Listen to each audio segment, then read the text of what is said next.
Welcome to Agelessness. Turkish government की aerospace और defence company TUSAS पर हुए डेडली टेरर अटैक के बाद टर्की ने इराक और सीरिया में काउंटर अटैक किया है। Welcome to Agelessness. आज के वीडियो में हम बात करेंगे टर्किश गवर्नमेंट के एरोस्पेस और डिफेंस कंपनी टुसास पर जो टेररिस्ट अटैक हुआ था उसके बारे में, और उसके बाद टर्की ने जो काउंटर अटैक किया इराक और ईरान में जो कुर्द टेररिस्ट हैं उनके ठिकानों पर, उसके बारे में भी बात करेंगे। TUSAS यानी कि टुसास, जो कि टर्की गवर्नमेंट की एरोस्पेस और डिफेंस कंपनी है, उस पर एक डेडली टेररिस्ट अटैक हुआ था जिसमें 5 लोग मारे गए थे और उसके साथ ही साथ लगभग 1 दर्जन लोग घायल हो गए थे। टर्की गवर्नमेंट के अनुसार ये जो अटैक था ये कुर्दों ने किया था। इसके बाद टर्की ने इराक और सीरिया में जो कुर्दिश मिलिटेंट्स के हाइडआउट्स हैं उन पर एक अटैक किया। टर्किश डिफेंस मिनिस्ट्री ने यह कंफर्म किया है कि उनके जो फाइटर जेट्स हैं उन्होंने 30 से ज्यादा टारगेट्स पर अटैक किया और उन्हें डिस्ट्रॉय किया। अभी एक दिन पहले ही टर्की की गवर्नमेंट एरोस्पेस और डिफेंस कंपनी टुसास पर अटैक हुआ था जिसमें एक्सप्लोसिव्स का यूज हुआ था और साथ ही साथ ओपन फायर भी किया गया था। इस अटैक में 5 लोग मारे गए और साथ ही साथ 1 दर्जन से ज्यादा लोग घायल हो गए। हालांकि इस इंसिडेंट में 2 अटैकर्स भी मारे गए जिसमें एक मेल और एक फीमेल था। इसी के रिस्पॉन्ड में टर्की के जो फाइटर जेट्स हैं उन्होंने इराक और सीरिया के अंदर जो कुर्दिश मिलिटेंट्स के हाइडआउट्स हैं उनके 30 से ज्यादा ठिकानों पर हमला किया और उन्हें डिस्ट्रॉय किया।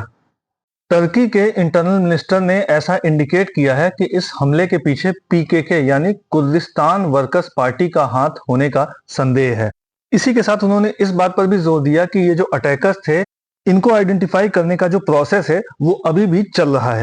टर्की के डिफेंस मिनिस्टर ने भी इस अटैक के पीछे कुर्दिस्तान वर्कर्स पार्टी को ही ब्लेम किया है। डिफेंस मिनिस्टर ने कहा कि हम हर बार इन कुर्दिस्तान वर्कर्स पार्टी के जो बदमाश हैं इनको पनिश करते हैं जिसको कि वो डिजर्व करते हैं, लेकिन इसके बाद भी ये PKK कभी होश में नहीं आता। हम PKK का तब तक पीछा करेंगे जब तक कि इनके जो लास्ट टेररिस्ट है उसको खत्म नहीं कर देते, उसको एलिमिनेट नहीं कर देते। टर्की के डिफेंस मिनिस्टर की तरफ से ये जो स्टेटमेंट आया है इससे ये इंडिकेट होता है कि अभी टर्की कुर्दिस्तान वर्कर्स पार्टी के ऊपर और भी अटैक कर सकता है। रशिया के कजान में इस वक्त 16th ब्रिक्स समिट चल रही है। आप सभी को पता ही होगा कि इसी साल जनवरी में ब्रिक्स का पहली बार एक्सपेंशन किया गया है। इसी एक्सपेंशन में टर्की भी ब्रिक्स का मेंबर बना है। रशिया के कजान में हो रही ब्रिक्स समिट में टर्की पहली बार एज अ मेंबर कंट्री इसमें पार्टिसिपेट कर रहा है। इसी समिट में पार्टिसिपेट करने के लिए Turkish president Recep Tayyip Erdogan इस वक्त रशिया के कजान में है। इस अटैक पर टर्किश प्रेसिडेंट की तरफ से जो स्टेटमेंट आया है उसमें कहा गया है कि मैं इस जघन्य आतंकवादी हमले की निंदा करता हूं। वहीं रशियन प्रेसिडेंट व्लादिमीर पुतिन ने भी इस अटैक पर कॉन्डोलेंस ऑफर किया है। वहीं दूसरी तरफ यूएस एम्बेसी की तरफ से भी एक स्टेटमेंट जारी किया गया है। इसमें यूएस एम्बेसी ने कहा है कि वॉशिंगटन इस टेररिस्ट अटैक को स्ट्रांगली कंडेम करता है। ये जो टर्की की स्टेट ओन्ड डिफेंस और एरोस्पेस कंपनी टुसास है, इस पर जो अटैक हुआ है उसके बारे में कहा जा रहा है कि जिन्होंने अटैक किया वो एक टैक्सी से टुसास कॉम्प्लेक्स में आए थे। उनके पास असॉल्ट राइफल्स भी थी। वहां पर उन्होंने एक व्हीकल में एक्सप्लोजन किया जिसके बाद वहां पर काफी कियोस क्रिएट हो गया और इस कियोस का ही फायदा उठाकर वो फैसिलिटी के अंदर एंट्री करने में सफल रहे। ऐसी भी रिपोर्ट्स आ रही हैं कि जो अटैकर्स थे उन्होंने टैक्सी ड्राइवर को मार दिया था जिसकी बॉडी बाद में उस टैक्सी के ट्रंक यानी कि डिग्गी में मिली। इतनी इंपॉर्टेंट फैसिलिटी के पास इस तरह का अटैक होना, इसे टर्की गवर्नमेंट की सेफ्टी फेल्योर भी कहा जा सकता है, जिसमें एक एक्सप्लोजन कराने के बाद वहां पर कियोस क्रिएट कर दिया गया और दोनों ही अटैकर फैसिलिटी के अंदर घुसने में कामयाब हो गए। टर्की की एक फार राइट नेशनलिस्ट पार्टी है जो कि टर्की के प्रेसिडेंट एर्दोगन के साथ गठबंधन में भी है। उनके जो हेड हैं उनकी तरफ से एक स्टेटमेंट आया था जिसमें उन्होंने कहा था कि कुर्दिस्तान वर्कर्स पार्टी यानी कि PKK के जो नेता हैं उनको पैरोल देने की संभावना है।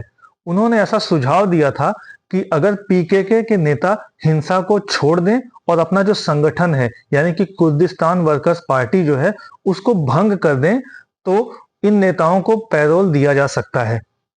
टर्की की जो फार राइट नेशनल पार्टी के लीडर की तरफ से ये जो स्टेटमेंट आया है वो बेसिकली अब्दुल्ला ओकलान के पैरोल से रिलेटेड आया है। अब्दुल्ला ओकलान का ये जो समूह है कुर्दिस्तान वर्कर्स पार्टी, ये साउथ ईस्टर्न टर्की में ऑटोनॉमी के लिए काफी समय से संघर्ष कर रहा है। कुर्दिस्तान वर्कर्स पार्टी का ये जो संघर्ष है वो टर्की में 1980 के दशक से चल रहा है और इस संघर्ष में हजारों लोगों की जान गई है। टर्की ने कुर्दिस्तान वर्कर्स पार्टी को टेररिस्ट ऑर्गेनाइजेशन के रूप में क्लासिफाई किया है। वहीं टर्की के जो वेस्टर्न अलाइज हैं, उन्होंने भी पीकेके को टेररिस्ट ऑर्गेनाइजेशन के रूप में क्लासिफाई किया है। टर्की में कुछ ऐसी पॉलिटिकल पार्टीज भी हैं जो कि प्रो कुर्दिश हैं। इंटरेस्टिंग बात यह है कि उन्होंने भी इस अटैक को कंडेम किया है। इसके पीछे उन्होंने रीजन दिया है कि ये जो अटैक हुआ है पीकेके की तरफ से, ये ऐसे समय में हुआ है जब कुछ ना कुछ ऐसी संभावनाएं बन रही थी कि इस कॉन्फ्लिक्ट को रिजॉल्व करने के लिए डायलॉग हो सकता है। यानी कि ये जो अटैक है, ये ऐसी किसी भी संभावना को खत्म कर सकता है जिसमें कि प्रो कुर्दिश और टर्की गवर्नमेंट इस कॉन्फ्लिक्ट को रिजॉल्व करने के लिए डायलॉग टेबल पर आ सकते थे। अब ये देखना इंटरेस्टिंग होगा कि आने वाले समय में इस अटैक का क्या लॉन्ग टर्म इम्पैक्ट पड़ सकता है।